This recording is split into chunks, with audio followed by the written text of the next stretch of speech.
Thank you so much again for joining us as we continue to read Carl Rogers on Becoming a Person, a Therapist's View of Psychotherapy. This is the 60th edition. We're going to keep going. We're on page 167, Directions Taken by Clients. And here we go. Directions taken by clients. Let me see if I can draw out and clarify some of the trends and tendencies which I see as I work with clients.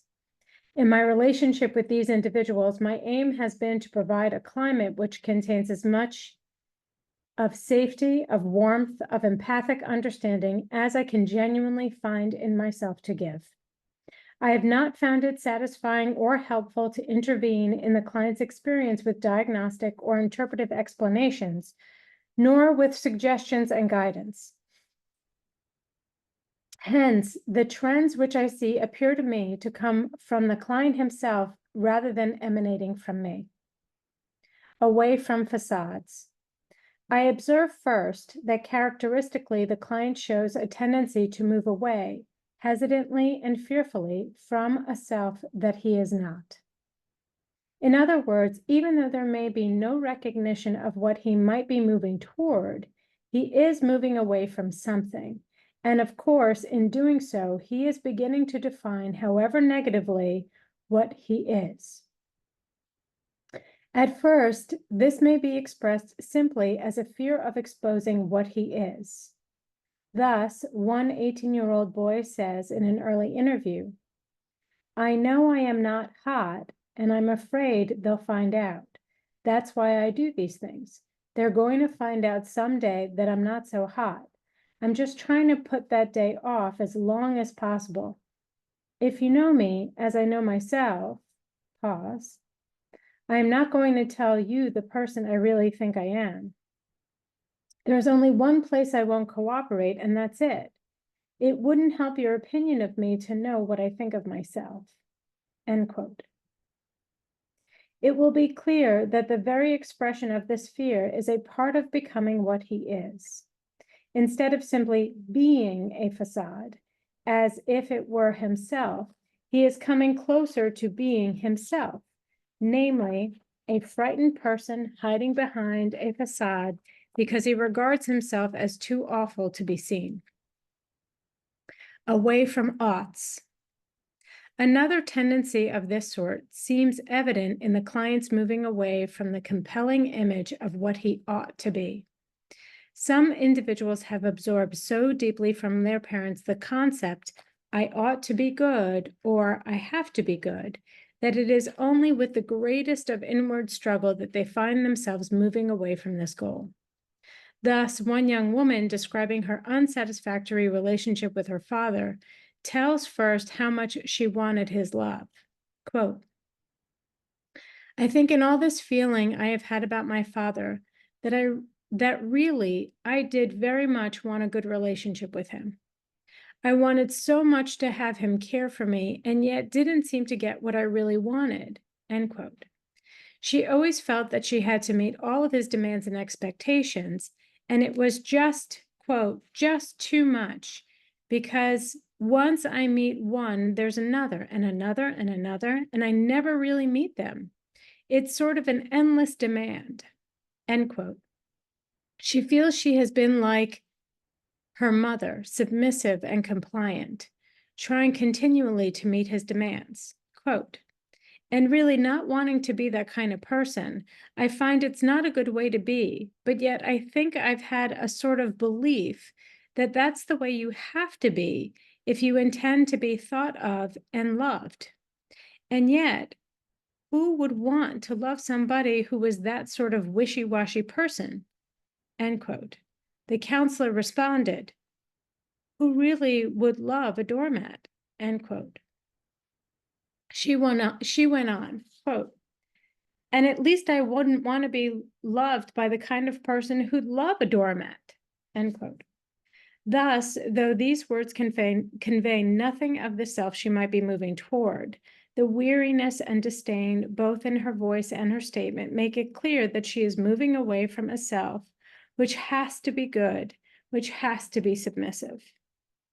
Curiously enough, a number of individuals find that they have felt compelled to regard themselves as bad, and it is this concept of themselves that they find they are moving away from. One young man shows very clearly such a movement. He says, quote, "I don't know how I got this impression that being ashamed of myself was such an appropriate way to feel. Being ashamed of me was the way I just had to be. There was a world where being ashamed of myself was the best way to feel. If you are something which is disapproved of very much, then I guess the only way you can have any kind of self-respect is to be ashamed of that part of you which isn't approved of. But now I'm adamantly refusing to do things from the old viewpoint. It's as if I'm convinced that someone said, the way you will have to be is to be ashamed of yourself, so be that way." And I accepted it for a long time, saying, okay, that's me. And now I'm standing up against somebody saying, I don't care what you say, I'm not going to feel ashamed of myself, end quote. Obviously, he is abandoning the concept of himself as shameful and bad. Away from meeting expectations. Other clients find themselves moving away from what the culture expects them to be. In our current industrial culture, for example, as White has forcibly pointed out in his recent book, there are enormous pressures to become the characteristics which are expected of the organized man. Thus, one should be fully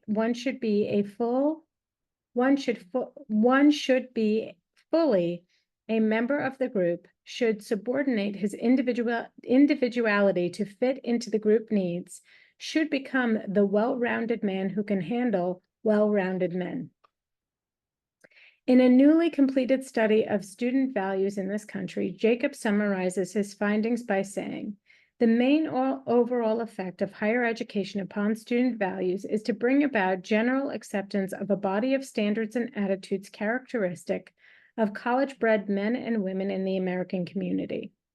The impact of the college experience is to socialize the individual to refine, polish, or shape up his values so that he can fit comfortably into the ranks of American college alumni. Over against these pressures for conformity, I find that when clients are free to be the way they wish, they tend to resent and to question the tendency of the organization, the college, or the culture to mold them to any given form. One of my clients says with considerable heat, I've been so long trying to live according to what was meaningful to other people, and what made no sense at all to me, really. I somehow felt so much more than that at some level. So he, end quote, so he, like others, tends to move away from being what is expected, away from pleasing others. I find that many individuals have formed themselves by trying to please others, but again, when they are free, they move away from being this person. So one professional man, looking back at some of the process he has been through, writes toward the end of therapy, quote, I finally felt that I simply had to begin doing what I wanted to do, not what I thought I should do, and regardless of what other people will feel I should do. This is a complete reversal of my whole life. I've always felt I had to do things because they were expected of me, or more important, to make people like me. The hell with it. I think from now on, I'm going to just be me.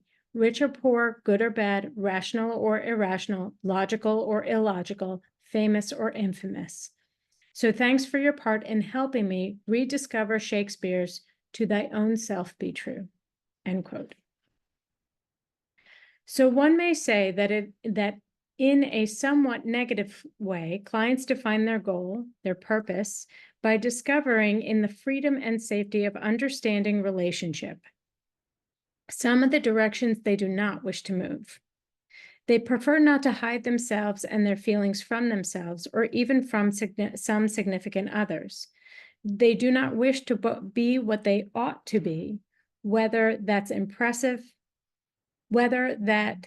imperative is set by parents or by the culture, whether it is defined positively or negatively. They do not wish to mold themselves in their behavior in a form which would be merely pleasing to others. They do not, in other words, choose to be anything which is artificial, anything which is imposed, anything which is defined from without. They realize they do not value such purposes or goals, even though they may have lived by them all of their lives up to this point. Toward self-direction. But what is involved positively in the experience of these clients? I shall try to describe a number of facets I see in the directions in which they move. First of all, the client moves toward being autonomous. By this, I mean that gradually he chooses the goals toward which he wants to move. He becomes responsible for himself. He decides what activities and ways of behaving have meaning for him and what do not. I think this tendency toward self-direction is amply illustrated in the examples I have given. I would not want to give the impression that my clients move blithely or confidently in this direction. No, indeed. Freedom to be oneself is a frighteningly responsible freedom, and an individual moves toward it cautiously, fearfully, and with almost no confidence at first. Nor would I want to give the impression that he always makes sound choices. To be responsibly self-directing means that one chooses and then learns from the consequences. So clients find this a sobering but exciting kind of experience, as one client says, quote, "I feel frightened and vulnerable and cut loose from support, but I also feel sort of a surging up or force of strength within me. This is a common," end quote. "This is a common kind of reaction as the client takes over the self-direction of his own life and behavior." Toward being process. The second observation is difficult to make because we do not have good words for it. Clients seem to move toward more openly being a process of fluidity, a changing. They are not disturbed to find that they are not the same from day to day, and they do not always hold the same feelings toward a given experience or person that they are not always that they are not always consistent. They are in flux and seem more content to continue in this flowing current. The striving for conclusions and ends states seem to diminish. The striving for conclusions and end states seem to diminish.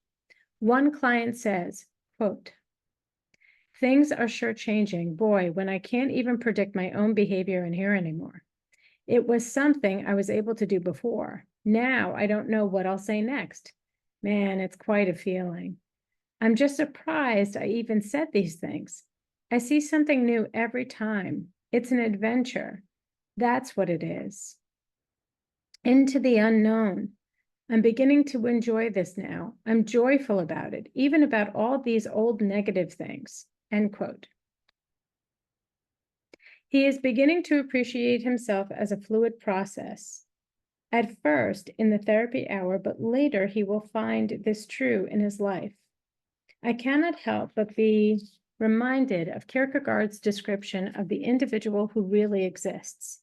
Quote, "An existing individual is constantly in process of becoming and translates all his thinking into terms of process.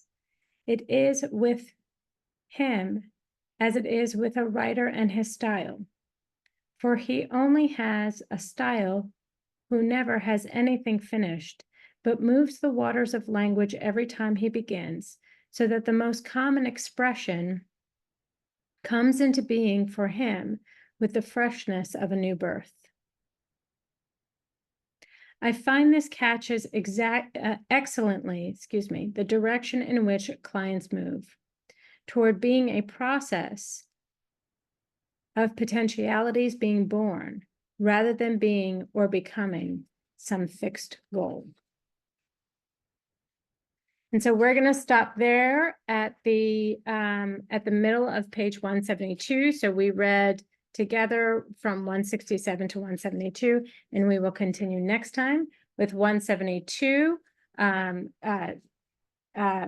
sort of top quarter toward being complexity. And thank you again all so much for joining in.